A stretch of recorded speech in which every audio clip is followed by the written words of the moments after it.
The Pelicans season is officially over after a 123-118 loss to the Thunder, and the way they went out shows a failure at three different levels: the players, the coaches, the front office. Let's break it down and tell you what's coming in the offseason on today's episode of Locked On Pelicans. Let's go!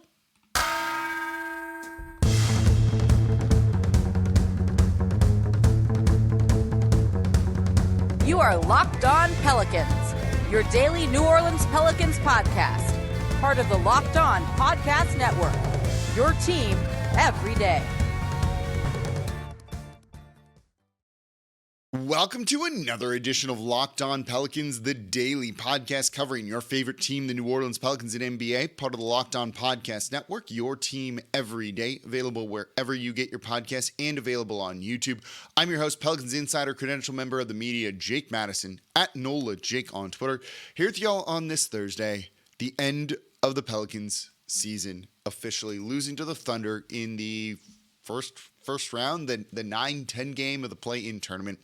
And this shows a failure at three different levels for the Pelicans: the players, the coaches, the front office. We're going to break down all three of those in the first three segments, the only three segments of today's episode of Locked On Pelicans. Today's episode of Locked On Pelicans is brought to you by eBay Motors. A championship team is about each player being a perfect fit.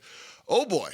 Same with your vehicle. So for the parts that fit, head to eBay Motors and look for the green check. Stay in the game with eBay's guaranteed fit. ebaymotors.com. Let's ride. Eligible items only. Exclusions apply. And thank you for making Locked On Pelicans your first listen today and every day. We're here Monday through Friday for y'all, completely free, breaking down everything you want to know about this team. You probably can tell that I'm a little bit tired. It is 12:34 when I'm recording the show after the game. And look, we're not slowing down here on Locked On Pelicans. We're going to still be 5 days a week through the draft, through free agency, breaking down everything you want to know about this Pelicans team. There's a lot to talk about. There's a lot to talk about because this season was a disappointment. And by the way, for my everydayers who listen to the show 5 days a week, that's what we're going to be talking about on tomorrow's podcast. Was this season a disappointment? It was. Why was it a disappointment? What do they need to do going forward? So, of course, subscribe wherever you get your podcasts and on YouTube. Comment down below what you thought about this Pelicans loss to the Oklahoma City Thunder. So let's get into this. Failure at all three levels: players, coaches, front office. Players. I hate to pick on a guy like this because this is kind of mean given some of the comments he had after the game. And let's look at CJ McCollum first and foremost. In an elimination game, a game 7, win or go home, a game with the highest stakes that you can possibly have, CJ McCollum shot 5 of 15 for 14 points. No turnovers, that's good. 1 of 5 from 3, 4 assists, 2 rebounds, couple of steals, and a block. That's not going to get it done. And it's a big reason, and his style of play and the decision-making is a big reason why the Pelicans lost this game. And I said, maybe this isn't fair because after the game, CJ McCollum said he probably that he's going to get surgery on his right thumb this week. Get that handled. But he also needs to get his shoulder looked at after playing with a shoulder injury throughout the past couple of games. He's been banged up. He's been banged up in a season where the Pelicans have struggled with guys playing through injury. There is something admirable, and I want to get this out there first, that CJ McCollum played through injury and did his best. Did his best. There is no doubt about that he was doing everything he could in terms of his play and shot making and all of that for the team this year. Brandon Ingram missed 29 games. Zion Williamson played under half the season, played just 29 games himself. You're not going to win very many games when that is the case. And CJ McCollum led the Pelicans in minutes this season by a good bit, by over 200 minutes. He did everything he could. But in a must-win game, you have to be better than 5 of 15. It's honestly that simple. And in the fourth quarter, in a game where every shot is going to matter at that point, to have a possession late in the game where he has the ball and Brandon Ingram has, I don't want to say been cooking because he wasn't, but Brandon Ingram is the best player out there on the court for the Pelicans in this one, certainly, right?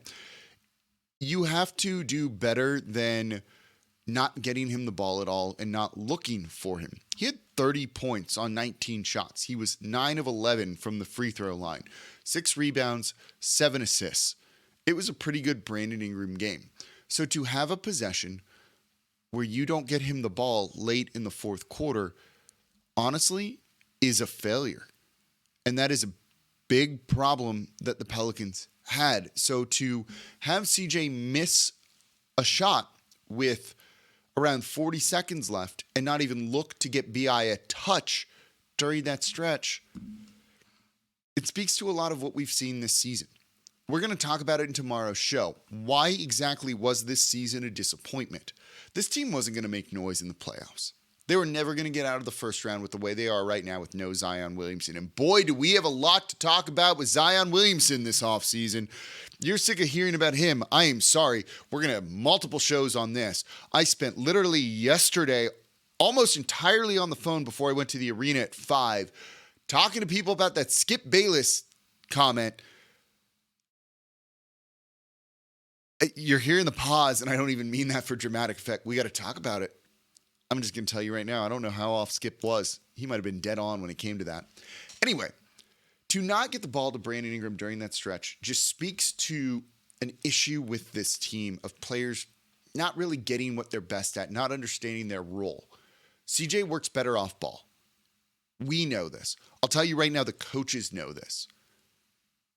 They've tried to get that through to him. They've tried to drill that into him. I get you're playing with a torn ligament in your hand. You're going to need surgery on that. You maybe need surgery on your shoulder as well. And again, you played more minutes and you toughed it out more so than any other player on this team.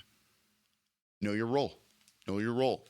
And in that final possession where you could have tied it, where you could have made this a game, you don't get the best player in the court the ball because you want to play hero ball, because you want to be a point guard.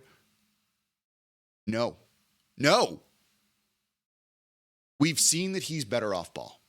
And for him to just go, I'm going to do this in the most crucial possession of the season,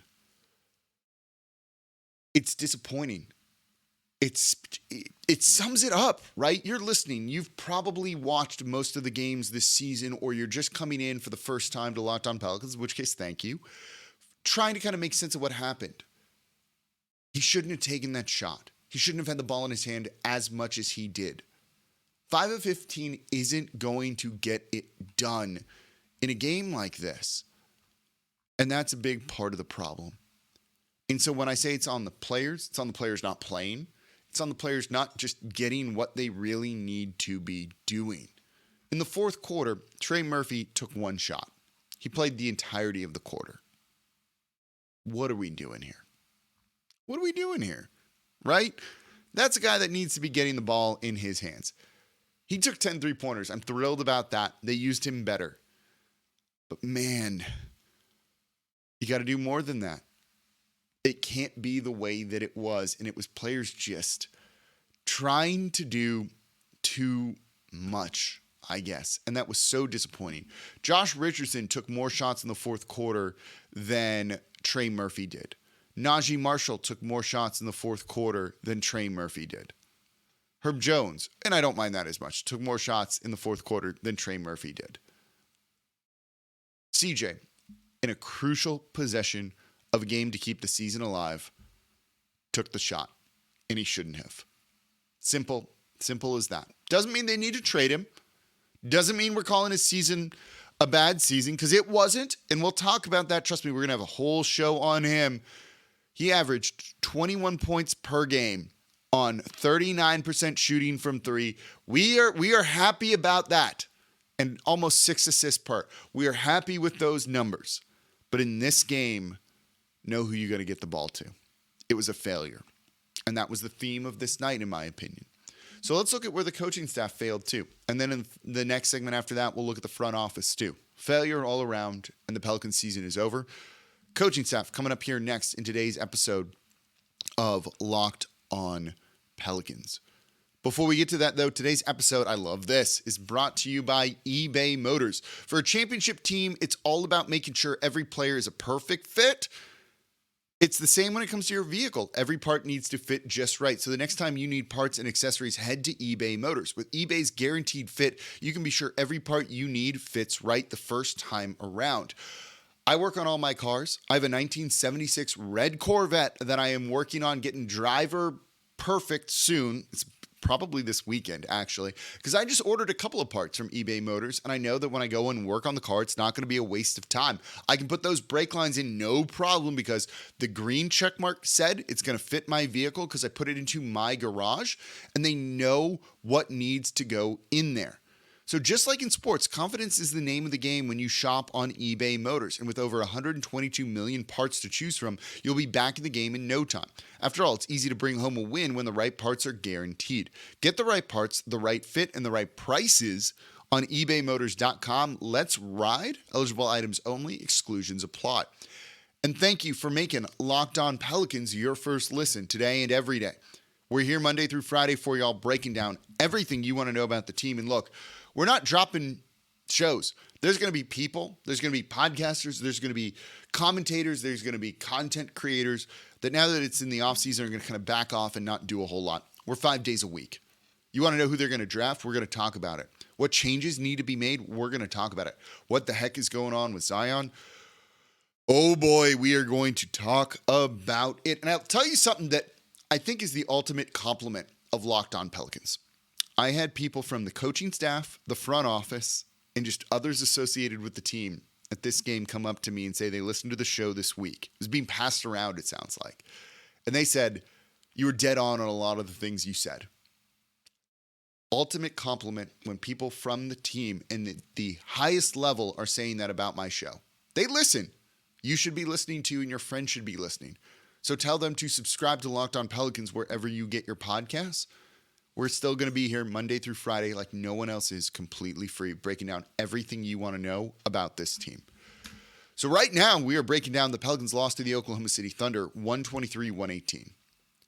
We said it's a failure at 3 levels. The players, really, and this is a little bit unfair to CJ, but really starting with CJ McCollum. But what else? Where else were there failures? Because there were a lot. The coaching staff is certainly one of them. This one's a little bit harder. I want to give Willie Green a lot of credit. This team had a winning record. You got Zion Williamson and Brandon Ingram for 41% of the games. To have a winning record, it's pretty good.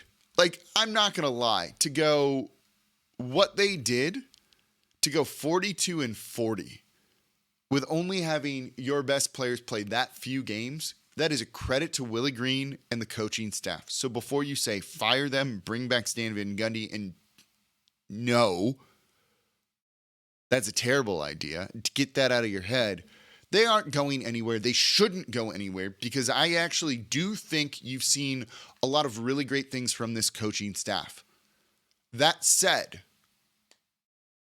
there were some questionable decisions here. It's funny, I was talking to Kendall Duncan of WDSU before the game, and she was saying, hey, what do you think the rotation is going to be? They ran 8 people against the Minnesota Timberwolves, and I was like, well, I didn't hate that they ran 8 players there. That game was essentially a playoff game. You got to run with the guys that you trust, the people that you know can get out there and get it done. So it's not like you could play Kyra or Jackson Hayes, who haven't played in a month. And guess what happened? You got to line up with both of them. You had 2 guys who haven't played in a month play significant minutes in an elimination game. Credit to Willie Green for doing something different. Your 8-man rotation, and there was no Larry Nance Jr. in this game, so it meant that you were going to get Jackson Hayes minutes. He was going to take those minutes. They weren't going to play Billy Hernan-Gomez, and they shouldn't have played Billy Hernan-Gomez in this. But to run a lineup with 2 players that haven't played in a month or longer than that is questionable at best in game 83. Is this the time to experiment? It could be. It could be. Given that some of the things you've done before, and I want to give Willie Green credit on this, haven't worked. So try something different. We've been begging for the team to do that at a number of points during this season. I don't know if it's game 83 in the play-in tournament when you need to win or your season is done. And in the Kyra Lewis Jr. minutes, and this is not really a shot at Kyra Lewis Jr. He played 4 minutes and 39 seconds. He was a -9 in those minutes. Didn't score a point. Grabbed you 1 rebound. Missed the 2 shots he took. -9. That's probably not the time to use him. Jackson Hayes in those first half minutes were good. He had 9 rebounds in this game. That's kind of what you need him to do. Fill the Larry Nance Jr. role, get some rebounds, give you a couple points, and just try and hold it down at that position. And Jackson Hayes had his best game of the season against the Oklahoma City Thunder, so maybe he could replicate that a little bit. Second half minutes of Jackson Hayes, bad. Very bad. Very, very, very bad. This is going to tie into what I want to talk about in the next segment, which is more about the front office and, well, roster construction. Willie Green going to those guys seems just, we're doing this in game 83. We're going to test some lineups. We're going to experiment right now in a must-win game. I was fine with the 8-man rotation because at least he trusts those guys. And look, the team had a winning record, and they were a big part of that. I get that Larry Nance Jr. being out means someone else is going to get minutes. It probably wasn't the time to run 2 of those guys together, right? I think we can look at that and say, yeah, that was a bad idea. Again, credit for trying something different. I just don't know if that's actually when you want to do it in game 83. They played Jonas, I thought, as much as they reasonably could. 16 points, 18 rebounds for him. He played 30 minutes. But, man, if you're going to grind that dude in the ground, grind him into the ground in this game. And it seemed like at times it's like, let's go with Jackson Hayes. Man, you could play Jonas 36. Would an additional 6 minutes kill him? And how much would it have helped the team? We don't know because it didn't end up happening. This is one of those things where it was just Willie Green doing things and you kind of question it.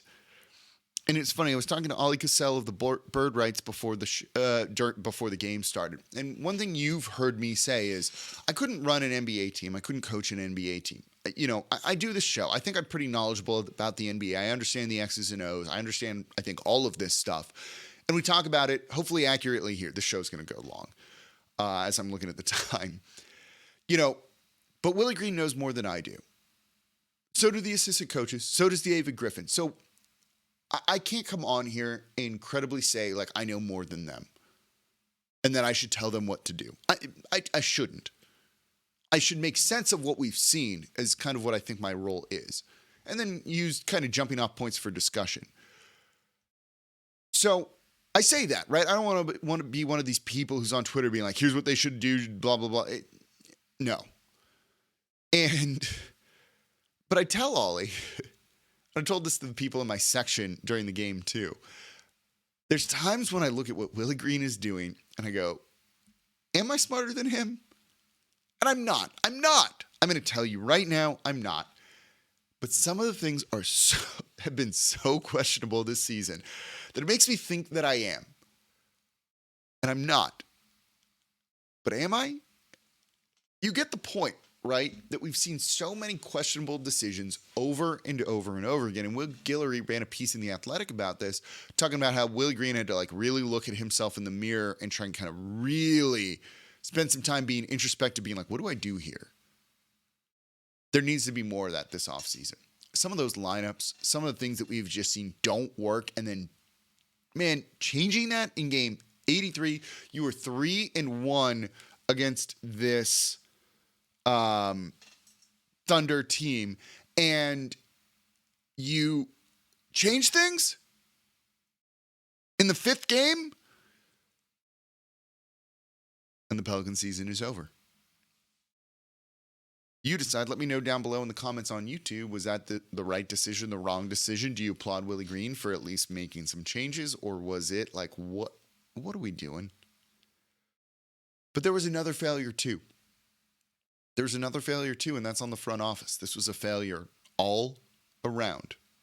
We're not going to cut anyone slack in today's show. Front office time coming up here next in today's episode of Locked On Pelicans. Before we do that, though, today's episode of Locked On Pelicans is brought to you by FanDuel. Grand slams, no-hitters, double plays are back. And oh, by the way, it's the NBA postseason. So there's no better place to get in on all of the action than FanDuel, America's #1 sportsbook. And that's because right now, new customers can step up to the plate with a no-sweat first bet up to $1,000. Just go to FanDuel.com/lockedon to sign up, place your first bet, and get up to $1,000 back in bonus bets if you don't win. The Pelicans did not cover the 5.5-point spread. You could have taken that or taken the plus 5.5 for the Oklahoma City Thunder. Brandon Ingram to score more than 27.5 points. You could have taken that one too. So don't miss your chance to get a no-sweat first bet up to $1,000 when you join FanDuel today. Just go to FanDuel.com/lockedon to sign up. FanDuel, an official sports betting partner of Major League Baseball, the NBA, and of course, the official sports betting partner of Locked On. Their app is awesome. Just download it. Go look at it. It's super easy to use. You're going to love it. And thank you for making Locked On Pelicans your first listen today and every day. We're here Monday through Friday for y'all, breaking down everything you want to know about this Pelicans team. It's almost 1 a.m. We're still recording a show about this. And we're not going to stop. I look tired. I know I look tired. And we have so much to talk about this offseason. And I'm so excited to talk about it with y'all because your passion is why I do this show. I don't do this show for you. I do this show because of you. There's a huge difference between those. So whether you are a new listener that just started tuning in during the stretch run of this season, thanks for being here. If you've been with me for the 6+ years that I've been hosting this show, I love you. And if you're someone who's an everydayer and you listen to 5 days a week, thank you so much. I mean that. You're the reason this show exists. You're the reason this show is the most popular Pelicans podcast, the most listened to Pelicans podcast, and we're not going to stop anytime, and that's why you're going to get all of the off-season content that you want. Subscribe wherever you get your podcast. Tell a friend about the show, and if you really want to support the channel, the #1 thing you can do is comment down below on YouTube. And today, on Locked On Pelicans, we are talking about the Pels' 123-118 loss to the Oklahoma City Thunder, the season-ending loss for the New Orleans Pelicans. Tomorrow, we're going to look at the Pelicans' kind of season overall. Disappointment, not a disappointment. We'll break it all down. We're going to have to talk about Zion. Probably a bunch next week, and kind of look at where this team goes from here. There's a lot to come. We'll get to the draft prospects kind of once this team has figured out, it's basically after the lottery where we know their pick will be. We'll start breaking down draft prospects. Then we're going to get right into free agency. They got some money to spend. Who are they going to sign? Who should they sign? And are there trade targets out there? We got a lot to cover. I'm excited. I hope you're excited too. But today, let's talk about the 3 failures that we've seen from this team. We talked about the players. We just talked about the coaching staff. But what about the front office too? You had an elimination game where do or die, win or go home. Season's over if you lose. In your big, trade deadline acquisition, Josh Richardson played 17 minutes. Now, he actually had 9 points in those 17 minutes and was a +4, which is the second best on the team. But if that's what if your biggest in-season acquisition is doing, is that good? And the answer to that is probably no. This team, with the injury to Zion Williamson, and when the trade deadline came, he was still injured. And I think they hoped he would play. And if he didn't have that setback, in the middle of February with the hamstring, he might have been back by now. And it kind of changes the way we talk about this, but we got to be a little bit results oriented here. They didn't shore up positions of need. They didn't shore up more shooting. This team was 9 of 28 from 3. Trey Murphy III was the only guy who had multiple threes made in this game. Only guy who had more than 1 3 made. They needed another backup big man. 3rd center, 4th power forward, whatever you want it to be. They needed another big man. So that if Larry Nance Jr., who had kind of been slowly wearing down all season and didn't play in this game, you need something more than Jackson Hayes.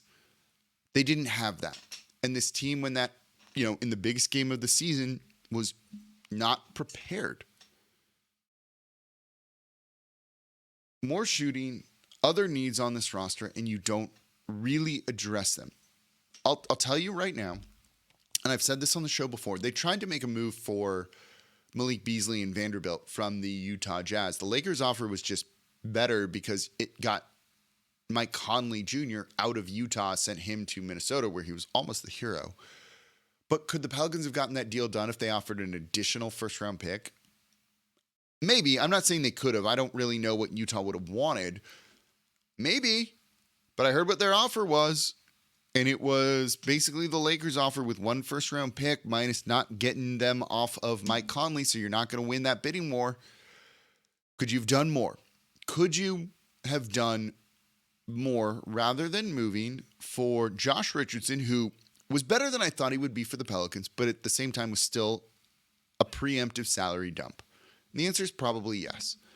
So to not have some of those reinforcements while your team was injured at the trade deadline leads you to this. This is a question, and it will be an entire show that we do this offseason. Can you rely on Zion Williamson? Can you rely on Brandon Ingram to be healthy? And if you can't, do you need to build your roster with that in mind? The Pelicans at the trade deadline didn't seem to think so. Good, bad. Looks bad right now. I'm not sure if that's the actual answer, but looks bad right now. And they're out, and they're done, and the season's over, and it's officially the off season. So kind of there you go, right? Kind of how it goes. There were failures at multiple levels. All of those picks that you have are great, but if you don't cash them in and use them for the right thing, well, your season ends with the first number 10 seed beating a 9 seed. That's the first time it's happened. The number 9 seed has won every one of these games before. It hasn't been all that long, so it's not like the biggest sample size. It's 2-3 years? But it happened. Could have been avoided. Certainly could have been avoided. The Pelicans could have won this game if the coaching had been a little bit better, if the players had been a little bit better, or if they had more depth. And it's why in tomorrow's show, spoiler alert, I'm going to tell you this Pelican season was a disappointment. There's points where it's not a disappointment. This is not just a simple, we stamp it. Disappointment or not. Yes or no. It's not as simple as that. But yeah, it is a disappointment with a couple of things that were positives for the team. And that's what we're going to talk about in tomorrow's episode. And that's going to do it for the final regular season podcast of the season. And as I said before, thank you. Just thank you. I truly mean that. This show doesn't exist without you. The show is not, it's for you, but I do it more because of you. There's a difference between those two things, and I hope you understand that. And we ain't slowing down anytime soon. We got more content coming, so please subscribe. Please tell your friends about the show. All y'all who said hi at the arena in this game, man, it means so much. Keeps me going even when it's after 1 a.m. now and I'm exhausted. And we're still going to have a show tomorrow. I'm going to get no sleep, going to wake up. I got to go do some personal things, and then we're recording a show for you. We're going to break down everything you want to know. We'll do a couple live shows as well. It's going to be a big, fun off-season here. Pivotal off-season for the Pelicans. They got to get this one right. Man, we're going to put some pressure on the organization, on the players, all of that. So as always, thank you for listening. And I'm your host, Jake Madison, at NOLA Jake on Twitter. And I'll be back with y'all tomorrow.